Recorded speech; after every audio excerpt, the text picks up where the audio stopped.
Ces 4 dealers et repris de justice, âgés de 42 à 48 ans, ont été arrêtés dans plusieurs quartiers de la ville de Yaoundé le 10 septembre dernier.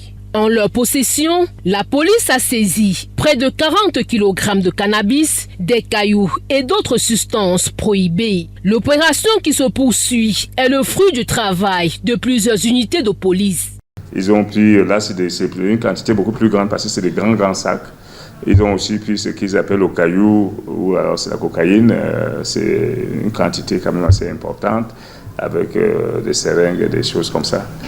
Donc, c'est quand ils reviendront avec les estimations de la DPJ que nous saurons exactement qu'est-ce que ça fait en totalité.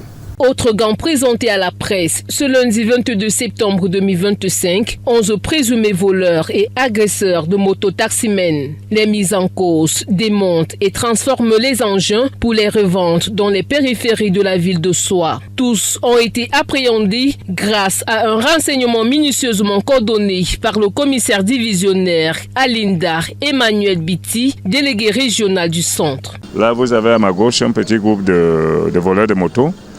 Ceux qui agressent et tuent les propriétaires de motos. Donc, ils vous suivent, ils vous agressent et ainsi de suite. Mais on a pu les démanteler à Soie. Parce que c'est là-bas, lorsqu'ils agressaient à Yaoundé, ils allaient cacher les motos à Soie pour essayer de les refaire pour qu'elles soient vendues. Une de ces motos, heureusement pour nous, avait un GPS. Et c'est à partir du GPS qu'on est arrivé à leur cachette. À cette occasion, le commissaire divisionnaire attire l'attention des parents sur les faits et les gestes de leurs enfants et les exhorte à dénoncer tout acte suspect. Nous insistons sur le fait que lorsque les parents observent quelque chose chez les enfants, qu'ils parlent avec eux, un enfant peut vous amener vers un petit vendeur qui va vous amener vers un moyen vendeur jusqu'à un plus grand vendeur et nous chargeons d'aller jusqu'au producteur.